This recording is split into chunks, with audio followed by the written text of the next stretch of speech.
Let's have a look at classifying some alcohols now.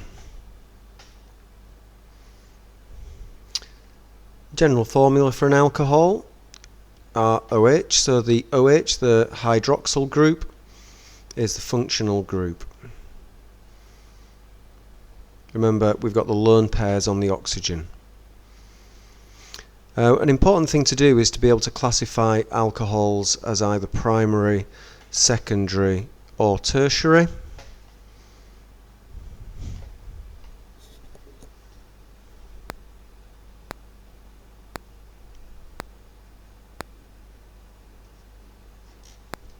Primary alcohols, so what we need to watch out for, the carbon to which the OH group is attached will be bonded to two hydrogens. So there's the carbon to which the OH is attached, and there's 1, 2 hydrogens attached. So that makes this a primary alcohol.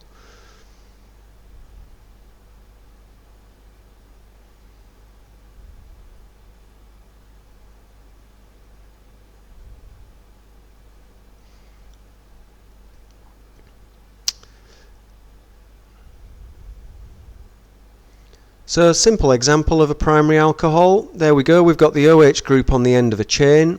There's 3 carbons there, which would be propanol. As soon as we go past 2 carbons, we need to give that a number, so the OH group is on the first carbon, which makes it propan-1-ol. So there we go, that's carbon number 1. Secondary alcohols. So how do we spot a secondary alcohol? So the OH group is bonded to a carbon, which is now bonded to just 1 hydrogen.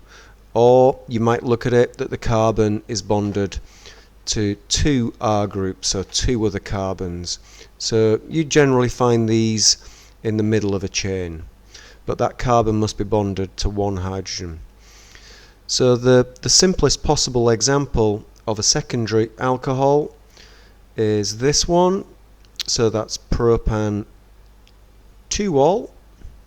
So we can see that carbon to which the OH group is attached. We don't see it on a skeletal formula, but that's bonded to 1 hydrogen, and that carbon is also bonded to 2 other carbons highlighted in yellow there. So the name of this alcohol is propan-2-ol.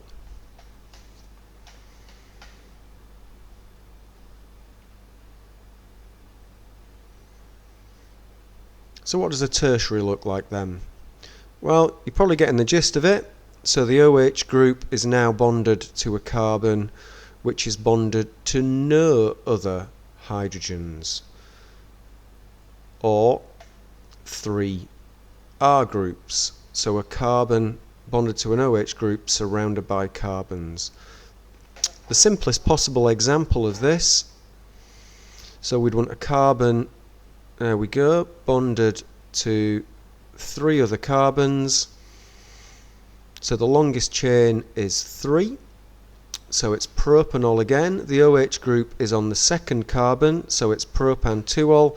But this time we've also got a methyl group, which makes it methyl propan-2-ol, or you'll sometimes see that referred to as 2-methyl propan-2-ol. Either of those is fine. So that's a tertiary alcohol.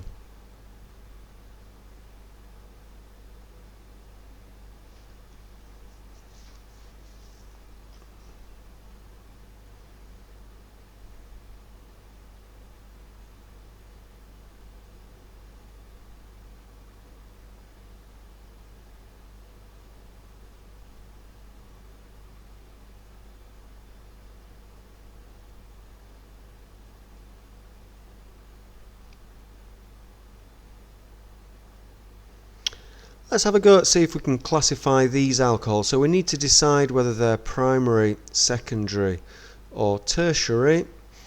If we start with the one top left, so this is the OH group in this, is bonded to a carbon which is just bonded to 1 other carbon. So on that carbon which is highlighted pink there will be 2 hydrogens, which makes this a primary alcohol. See if you can name that alcohol. So having 4 carbons, that will be butan 1-ol. So that's a primary. We'll abbreviate that to a little 1 with a 0 as a superscript. Moving right, we've now got an OH group which is in the middle of a chain. So there we've got the OH group bonded to that carbon, and the carbon highlighted in green is just bonded to 1 hydrogen. Or if you like, that carbon is bonded to 2 R groups, which makes this one a secondary alcohol, and that is pentan 3-ol. Okay, moving on to the bottom ones. So bottom left, there we go, the OH group is bonded to a carbon which is bonded to no hydrogens, or 3 R groups. That makes this one a tertiary alcohol. Well done if you spotted that. And that would be butan 2-ol with a methyl group, so that's 2-methyl butan 2-ol. Bottom middle with a cycle, a little bit trickier. So that carbon is now bonded to 1 hydrogen, so that is a secondary alcohol. That's cyclohexanol. And finally, well done if you got this one.